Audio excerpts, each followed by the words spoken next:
எல்லோருக்கும் வணக்கம். மானசீக குருவாகிய ஆதித்ய குருஜி அவர்களுக்கு வணக்கம். நவகிரகங்களுடைய விளையாட்டே ஜோதிடமாகும். அதுவே மனிதனுடைய வாழ்க்கையும் ஆகும். நவகிரகங்கள் வானத்தில் என்ன நிலையில் இருக்கிறதோ நாம் பிறக்கும்போது அதன் அமைப்பில் தான் நம்மளுடைய வாழ்க்கை சம்பவங்கள் அனைத்துமே இருக்கும். இது ஜோதிடத்தினுடைய விதியாகும். இப்போது இந்த வீடியோவில் என்ன பார்க்க இருக்கிறோம் என்றால், ஒருவர் தற்காலத்தில் இருக்கும் கிரக நிலையை வைத்து அவர்களுடைய ஜாதகத்தில் என்ன நிலைகள் இருக்கிறது என்பதை பற்றி பார்ப்போம். தற்போது ஒருவர் அனைவருக்குமே குழந்தை பாக்கியம் என்பது மிகவும் முக்கியமான ஒரு விஷயமாகும். இப்போது நாம் பிறந்தது என்ன காரணத்திற்கு என்னவென்றால், நம்மளுடைய பிறப்பு அனைத்துமே நம்மளுடைய வம்ச விருத்தியை உண்டு பண்ணுவதற்காக தான் மனிதன் இந்த பூமியில் பிறக்கிறான். இவன் தன்னுடைய வம்சத்தை தனக்கு பிறகு இந்த பூமியில் இருக்க வேண்டும் என்ற காரணத்தினாலும், ஏதாவது ஒரு கண்டுபிடிப்பை நிகழ்த்த வேண்டும் என்ற காரணத்தினாலும் நாம் நம்மளுடைய குழந்தைகளை பெற்றுக்கொள்கிறோம். இது காலத்தினுடைய கட்டாயம். ஆண்டவன் நமக்கு இயற்கையாக அருளப்பட்டதாகும். அதில் ஆண் குழந்தை பெண் குழந்தை என்ற 2 பாலின அமைப்பில் உள்ளது. இதில் அனைவருமே நாம் எத்தனை குழந்தைகள் பெற்றுக்கொண்டாலும் நமக்கு ஆண் குழந்தைகள் இருந்தால் அந்த தம்பதிகளுக்கு ஒரு மனநிறைவை, குழந்தை பெற்றுக்கொள்வதில் ஒரு மனநிறைவை, சந்தோஷத்தை அடைகிறார்கள். பெண் குழந்தை மட்டும் இருந்தால் அவர்களுக்கு ஒரு சிறிய குறை மனதில் உள்ளது. நமக்கு ஆண் குழந்தை இல்லை, ஆண் வாரிசு இல்லை என்ற அமைப்பில் அனைவருமே ஒரு மன வருத்தத்தோடு இருக்கிறார்கள். அதனால் ஆண் குழந்தையும் வேண்டும், பெண் குழந்தையும் வேண்டும். 2 குழந்தைகளும் இருந்தால் அந்த தம்பதிகள் மிகவும் சந்தோஷமான நிலையில் இருந்து திருப்திகரமாக வாழ்ந்து அவனுடைய வாழ்வை இறுதி காலத்தை முடித்து கொண்டு செல்கிறார்கள். இதுபோல் ஒருவருடைய ஜாதகத்தில் ஆண் குழந்தை இருக்கிறதா, பெண் குழந்தை இருக்கிறதா என்பதை பற்றி கணக்கு எடுக்க வேண்டும் என்றால், அவர்களுடைய ஜாதகத்தில் 5ஆம் பாவகம் என்பது குழந்தையை குறிக்கக்கூடிய பாவகமாகும். அந்த பாவகத்தில் ஆண் கிரகங்களுடைய தொடர்பு இருக்க வேண்டும். அந்த அதிபதி ஆட்சி உச்சம் என்ற அமைப்பில் இருக்க வேண்டும். அவர் சுபத்துவமாக இருக்க வேண்டும். அதாவது பாவகிரகங்களாக இருந்தால் சனி, செவ்வாய் இவர்களாக இருந்தால் ஆட்சி உச்சம் அடைந்தால் அந்த இடத்தில் அவர்கள் குழந்தையை கொடுத்தாலும் அந்த குழந்தை சரியில்லாத அமைப்பில், அதாவது ஒரு குழந்தை விஷயத்தில் ஏதாவது ஒரு குறைபாடை ஏற்படுத்துகின்ற அமைப்பில் பாவகிரகங்கள் தரும். ஆனால் சுபகிரகங்கள் இருந்தால் அதை அந்த அளவிற்கு தராது, ஓரளவிற்கு குறைத்து தரும். இதுவே 6, 8 அதிபதியாக இருந்தால், சுபராக இருந்தாலுமே சரி, அந்த 6, 8 அதிபதியாக இருந்தால் அவர்கள் அந்த குழந்தை விஷயத்தில் ஏதாவது ஒரு பிரச்சனையை ஏற்படுத்தி தான் ஆகும். அதாவது குழந்தை விஷயங்களில் ஏதாவது மன கஷ்டத்தை ஏற்படுத்தும். பாவகிரகங்கள் இருந்தால் நேரடியாக ஏற்படுத்தும், சுபகிரகங்கள் இருந்தால் மறைமுகமாக ஏற்படுத்தும். அதாவது 6, 8 அதிபதிகள் தொடர்பு இருந்தால் அந்த குழந்தை விஷயத்தில் ஏதாவது குறைபாடுகள் இருக்கிறது என்பது அர்த்தம். பாவகிரகங்களாக இருந்தால் நேரடியாகவே அந்த குழந்தை விஷயத்தில் ஏதாவது நமக்கு மன உளைச்சலை ஏற்படுத்தும் என்ற அமைப்பில் இருக்கிறது என்ற அர்த்தம். 5ஆம் பாவகம், 5ஆம் பாவகாதிபதி, காரகனாகிய குரு இவர்கள் எல்லாம் நல்ல நிலைமையில் இருக்க வேண்டும். இதுபோல இருந்தால் அவர்களுடைய ஜாதகத்தில் அந்த குழந்தை அமைப்பு எந்தவித குறைபாடும் இல்லாமல் ஆண் குழந்தையும் இருக்கும், பெண் குழந்தையும் இருக்கும் அவர்களுக்கு. இது ஜாதகத்தை வைத்து நாம் தெளிவாக கூறலாம். இப்பொழுது குழந்தை பிறப்பது என்பது மிகவும் கஷ்டமான சூழ்நிலையாகி வருகிறது. அதாவது காலங்கடந்து திருமணம் செய்யக்கூடிய காரணத்தினாலும், உணவு பழக்க முறைகள் என்ற அடிப்படையினாலும் மனிதர்களுக்கு அந்த ஆண் குழந்தை, பெண் குழந்தை 2ம் பிறக்கக்கூடிய விஷயத்தில் நிறைய பேர்களுக்கு குறைபாடுகள் ஏற்பட்டிருக்கிறது. அந்த காலத்தில் எல்லாம் 25 ஆண்டுகளுக்கு முன்பெல்லாம் ஒவ்வொரு வீட்டிலும் 5 குழந்தைகள், 6 குழந்தைகள், 10 குழந்தைகள், ஏன் 12 குழந்தைகள் கூட சில குடும்பத்தில் பிறந்திருக்கிறது. இதுபோல குழந்தைகள் பிறப்பதில் அந்த காலத்தில் எந்தவித பிரச்சனையும் இல்லாமல் இருந்தது. அப்பொழுது இருந்த உணவு பழக்க வழக்க முறைகளின் அடிப்படையில் அனைவருமே உடல் ஆரோக்கியமாக இருந்தது. இப்பொழுது உணவு பழக்கம் மாறிவிட்ட காலகட்டத்தினால் அனைவருடைய உடல் ரீதியில் பல பிரச்சனைகள் இருக்கிறது. இதனால் குழந்தை பெற்றுக்கொள்வதில் பல சிக்கல்கள் உருவாகி வருகிறது. மருத்துவத்தை தேடி நாம் குழந்தைகளை பெற்றுக்கொள்ளக்கூடிய சூழ்நிலை இப்பொழுது கலாச்சாரத்தின் அடிப்படையில் உருவாகி வருகிறது. அப்பொழுதெல்லாம் குழந்தை பெற்றுக்கொள்வதற்காக யாருமே வந்து மருத்துவமனையை செல்வது கிடையாது. ஆனால் இப்பொழுதெல்லாம் குழந்தையை பெற்றுக்கொள்வதற்காக மருத்துவமனைக்கு செல்கிறார்கள். குழந்தை இல்லாத பாக்கியம், குழந்தை இல்லை என்றால் மருத்துவமனைக்கு சென்று பரிசோதனை செய்து அதன் பிறகு மருத்துவ ஆலோசனை மருந்துகள் எடுத்த பிறகுதான் அந்த உடலில் அந்த ஹார்மோன்கள் சுரக்க ஏற்பட்டு அதன் பிறகுதான் குழந்தை பிறக்க ஆரம்பிக்கிறது.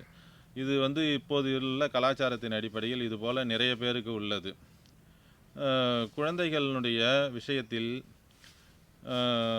பெற்றோர்கள் வந்து வயது கடத்தாமல், வயது காலங்கடத்தி திருமணம் பண்ணாமல் ஒரு இளைய வயதிலேயே திருமணம் செய்து கொண்டால் அவர்களுக்கு குழந்தைகள் வந்து சுலபமான முறையில் எளிதாக அந்த ஆண் வாரிசு பெண் வாரிசு 2 குழந்தைகளுமே அவர்களுக்கு சுலபமாக கிடைக்கும். ஆனால் வயது காலங்கடந்து செய்யும் பொழுது உடல் பிரச்சனைகள் பல ஏற்பட்டு அதனால் வந்து குழந்தை பிறப்பதற்கு நிறைய இடர்பாடுகள் ஏற்படுகின்றன. இதனை வந்து பெற்றோர்களாகிய நாம் தான் கொஞ்சம் சீர்தூக்கி பார்த்து அவர்களுக்கு சரியான காலகாலத்தில் பருவ வயதில் அவர்களுக்கு திருமணத்தை செய்து வைத்தோம் என்றால் அவர்கள் வந்து சந்தோஷமான முறையில் குழந்தைகளை பெற்றுக்கொண்டு அவர்கள் நல்ல முறையில் குடும்பம் நடத்துவார்கள். நமது பிள்ளைகளுக்கு நாம் தான் வந்து முடிந்தவரை எவ்வளவு நன்மை செய்ய வேண்டும் என்று நாம் தான் ஆலோசிக்க வேண்டும். அதனை காலங்கடத்தாமல் செய்தோம் என்றால் அவர்கள் வந்து அந்த வாரிசு ஆண் வாரிசு பெண் வாரிசு 2ஐயும் பெற்றுக்கொண்டு நல்ல நிலைமையில் இருப்பார்கள். அதாவது உங்களுடைய காலத்தில் எல்லாம் 20 வயது 21 வயதிலிருந்து 25 வயதுக்குள் திருமணம் ஆனது. ஆனால் இப்பொழுது அதை வந்து நீங்கள் உணர மாட்டேன்றீர்கள். பெண்களுக்கு மட்டும் 30 வயது ஆகிறது, ஆண்களுக்கு 33 35 வயது ஆகிறது. அவர்கள் வந்து எப்பொழுது குழந்தை பெற்றுக்கொண்டு அவர்கள் வந்து குடும்பம் நடத்தி நல்ல முறையில் அவர்கள் வந்து சந்தோஷமாக இருப்பார்கள். இதனை வந்து பெற்றோர்கள் நாம் தான் சீர்தூக்கி பார்த்து அதனை சரி செய்ய வேண்டும். தயவுசெய்து இந்த குழந்தைகளுக்கு காலங்கடத்தாமல் சிறு வயதில் திருமணம் செய்து வைத்து கொண்டால் அவர்கள் நல்ல நிலைமையில் இருப்பார்கள் என்பது என்னுடைய ஆலோசனையாகும். நாம் இந்த ஜாதகத்தில் என்ன பார்க்க இருக்கிறோம் என்றால், அதாவது ஆண் வாரிசு என்பது மிகவும் முக்கியமானதாக இருக்கிறது. பெண் வாரிசு வந்து ஓரளவுக்கு இருந்தாலும் அதனை வந்து ஒரு திருப்திகரமாக ஏற்றுக்கொள்வதில்லை. ஆண் வாரிசு இருந்தால் அதனை சந்தோஷமான முறையில் அனைத்து பெற்றோர்களும் ஏற்றுக்கொள்கிறார்கள். இவருடைய ஜாதகத்தில் இந்த இருவருடைய ஜாதகம், அதாவது தனித்தனி ஜாதகம்தான். ஒருவருடைய ஆண் ஜாதகம், ஒன்று பெண் ஜாதகம். ஆனால் கணவன் மனைவி இல்லை, இவர் தனித்தனி ஜாதகம். ஒருவருக்கு பெண் குழந்தைகள் மட்டுமே இருக்கின்றது. அவருக்கு ஆண் குழந்தை ஒன்று இறந்து விட்டது. அவருடைய ஜாதகத்தில் அந்த கிரக நிலை எந்த அமைப்பில் இருக்கிறது என்பதை பார்ப்போம். இன்னொருவருடைய ஜாதகத்தில் இதுவரை வந்து ஆண் வாரிசு பிறக்கவில்லை. அவர்களுக்கு குழந்தை பிறக்குமா என்பதுதான் கேள்வி. 2 பெண் குழந்தைகள் மட்டும் பிறந்துள்ளது. இவருடைய ஜாதகத்தில் என்ன கிரக நிலை இருக்கிறது என்பதை பற்றி பார்த்து அவர்களுக்கு என்ன குழந்தை அந்த ஒருவருக்கு குழந்தை பிறக்குமா, ஆண் வாரிசு இருக்குமா இல்லையா என்பதை பற்றி பார்ப்போம். இன்னொருடைய ஜாதகத்தில் 3 பெண் குழந்தைகள் உள்ளது. ஒரு ஆண் குழந்தைகள் பிறந்து அவருக்கு வந்து சரியில்லாத தசாபுத்தி நடந்ததால் அந்த ஆண் குழந்தை இறந்து விட்டது. அவர்களுடைய கிரக நிலையும் இந்த ஜாதகத்தில் பார்ப்போம். இருவரும் அந்த ஒரே மாதிரியான ஜாதக அமைப்பு உள்ளது போல் தோன்றும். அதனால்தான் இந்த ஜாதகத்தை நான் மக்களுக்கு விளக்க விரும்புகிறேன். இந்த ஜாதகத்தை பற்றி பார்ப்போம் வாங்கள். அதாவது இவர் ஆண் ஜாதகர். இவர் வந்து ஆண் ஜாதகர். கணவன் மனைவி இல்லை, வேறு ஜாதகம். அது வந்து பெண் ஜாதகம், அது வேறு ஒருவருடைய ஜாதகம். இது ஆண் ஜாதகம், இவர் வேறு ஒருவருடைய ஜாதகம். இவருக்கு 3 பெண் குழந்தைகள், ஒரு ஆண் குழந்தை. அந்த ஆண் குழந்தை இறந்து விட்டது தற்போது 2 ஆண்டுகளுக்கு முன்பு. என்ன தசாபுத்தி நடந்ததால் இறந்தது என்பதை பற்றி பார்ப்போம். இவர்களுடைய ஜாதகத்தில் அதாவது குழந்தை ஆண் வாரிசு உண்டா, குழந்தைகளை பற்றி தான் நாம் இந்த வீடியோ பதிவில் பார்க்கிறோம். அதை பற்றி நான் விளக்குகிறேன். இவர் 2/11/1971 ஆண்டு பிறந்தார். 10/10 காலையில் பிறந்தார், கடலூரில். இவர் அஸ்வினி நட்சத்திரத்தில் பிறந்தார். இவர் வந்து தனுசு லக்கணம். தனுசு லக்கணத்துக்கு 5ஆம் இடம் என்று சொல்லக்கூடிய இந்த இடம்,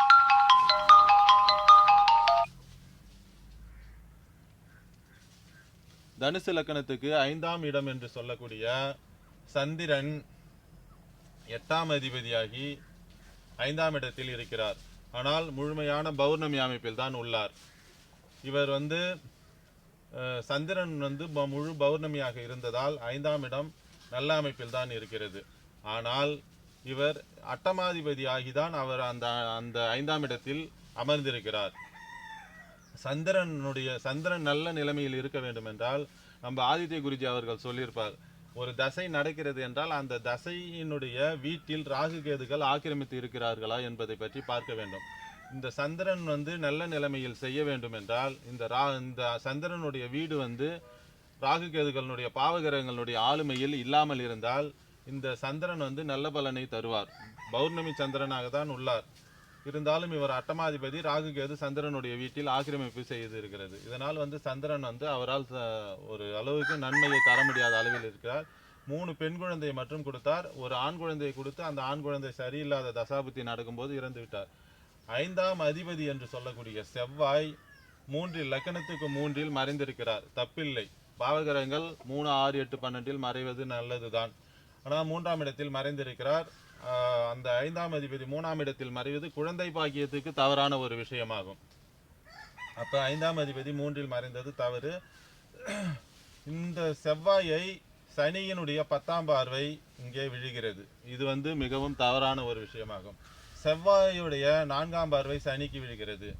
சனி செவ்வாய் இருவருமே இவருடைய 4ஆம் பார்வை சனிக்கு விழுந்து அந்த சனி திரும்ப 10ஆம் பார்வையாக செவ்வாய் விழுகிறது. அப்போ 5ஆம் பாவக அதிபதி என்று சொல்லக்கூடிய செவ்வாய் கடுமையாக பாதிக்கப்பட்டு இருக்கிறார். இது மிகவும் தவறான ஒரு விஷயமாகும். கலத்திரகாரகனாகிய குரு லக்கணத்துக்கு 12இல் மறைந்திருக்கிறார். திக்பலத்துக்கு அருகில் தான் உள்ளார். ஆனால் குரு சுக்கிரனுடைய தொடர்பு சேர்ந்து இருப்பது மிகவும் தவறான. குரு புத்திர பாகியத்தை தருவார், அதை சுக்கிரன் கெடுப்பார். சுக்கிரன் தாம்பத்திய பாகியத்தை தருவார், அதை குரு கெடுப்பார். அப்ப குரு சுக்கிரனுடைய இணைவு என்பது மிகவும் தவறான ஒரு விஷயமாகும். இந்த செவ்வாய் சனியை பார்த்து இந்த சனி குரு சுக்கிரன் இருவரையும் பார்த்து கெடுக்கிறது. இது ஒரு தவறான ஒரு விஷயமாகும். அப்பொழுது கலத்திரகாரகனாகிய குரு பாதிக்கப்படுகிறார். இந்த 5ஆம் பாவகாதிபதி என்ற செவ்வாய் சனியினால் பார்க்கப்படுகிறது. 5ஆம் பாவகத்தில் அட்டமாதிபதியாகிய சந்திரன் பௌர்ணமி சந்திரனாக இருந்தாலும் அட்டமாதிபதியாகிய சந்திரன் உட்கார்ந்து இருக்கிறது தவறு. அந்த சந்திரனுடைய வீட்டில் ராகு கேது கிரகணம் பண்ணி இருப்பது தவறு. இதுபோல் அமைப்பில் இருப்பதால் இவருக்கு ஆண் வாரிசு தடை ஏற்பட்டு இருக்கிறது. இவருக்கு வயது 53 வயது 10 மாதம் 4 நாட்கள் ஆகிறது. இது போல ஒரு பாவகாதிபதி காரகன் என்று சொல்லக்கூடிய அந்த 3 விஷயங்களில் பாதிப்புகள் ஏற்படும் பொழுது அவர்களுக்கு அந்த புத்திரபாக்கிய அமைப்பு தடை ஏற்படுகிறது. இப்பொழுது 2 ஆண்டு காலத்திற்கு முன்பு ராகு திசை குரு புத்தி நடந்தது. குரு சனியினால் பார்க்கப்பட்டு அப்பொழுது அந்த ஒரு ஆண் வாரிசு இருந்து அவர்களுக்கு ஒரு பாதிப்பு ஏற்பட்டு இறந்து விட்டார். இப்பொழுது ராகு திசை சனி புத்தி நடந்து கொண்டிருக்கிறது. ராகு திசை சனி புத்தியில் அவருக்கு ஆண் வாரிசு இல்லை, 3 பெண் குழந்தைகள் மட்டும்தான். 53 வயது 10 மாதம் 4 நாள் ஆகிறது. இவர் கேது திசையில் பிறந்துள்ளார். பிறக்கும்போது கேது திசை, இப்பொழுது ராகு திசை நடந்து கொண்டிருக்கிறது.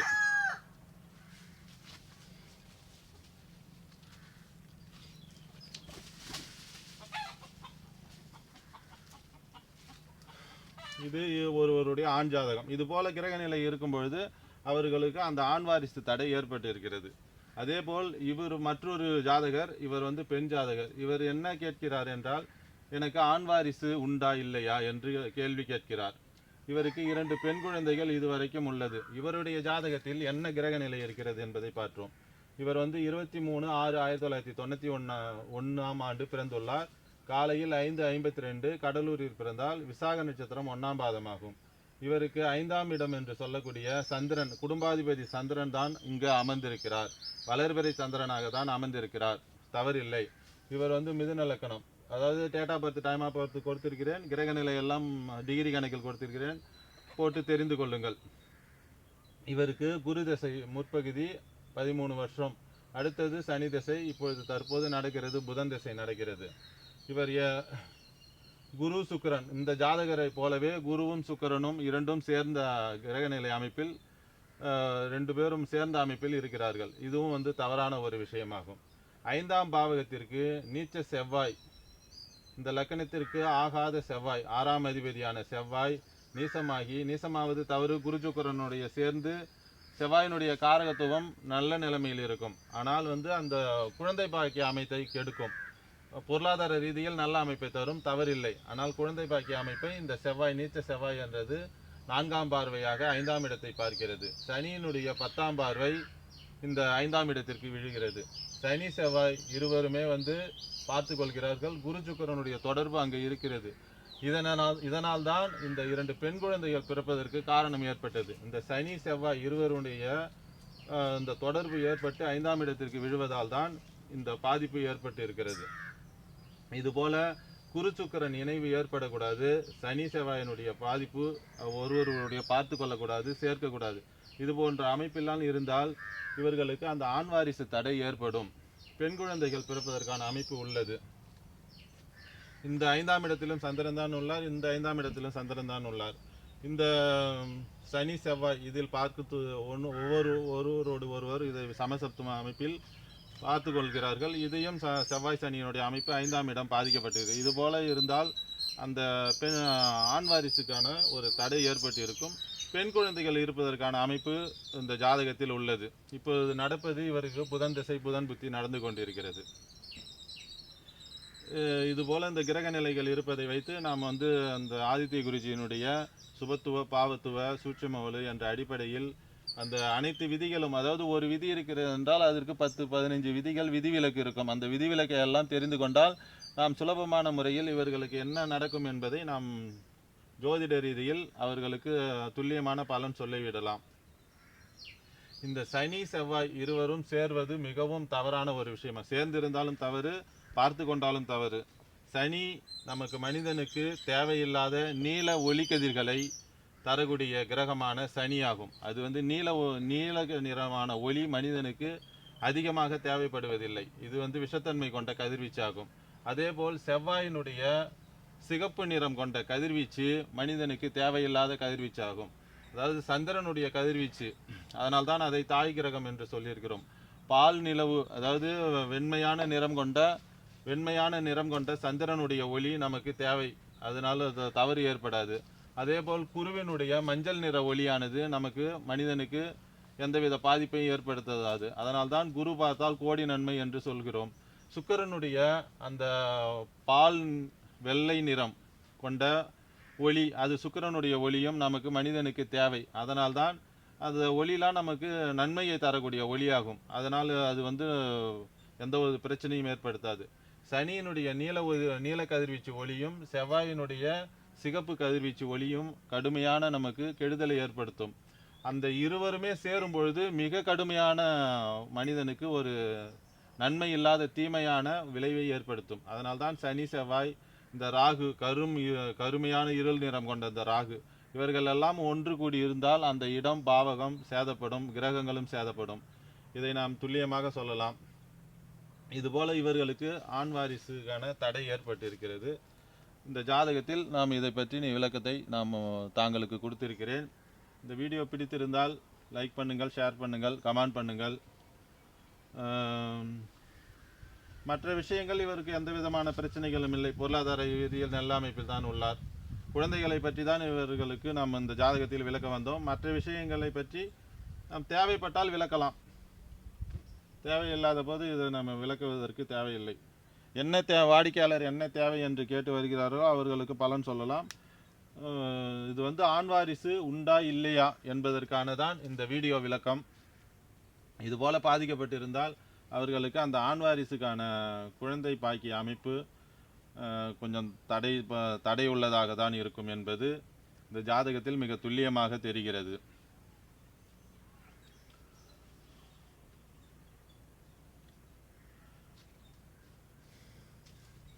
இந்த வீடியோ பிடித்திருந்தால் லைக் பண்ணுங்கள், ஷேர் பண்ணுங்கள், கமெண்ட் பண்ணுங்கள். எல்லோருக்கும் வணக்கம். மற்றொரு வீடியோ பதிவில் வேறொரு தகவலுடன் பார்ப்போம். எல்லோருக்கும் வணக்கம். நன்றி.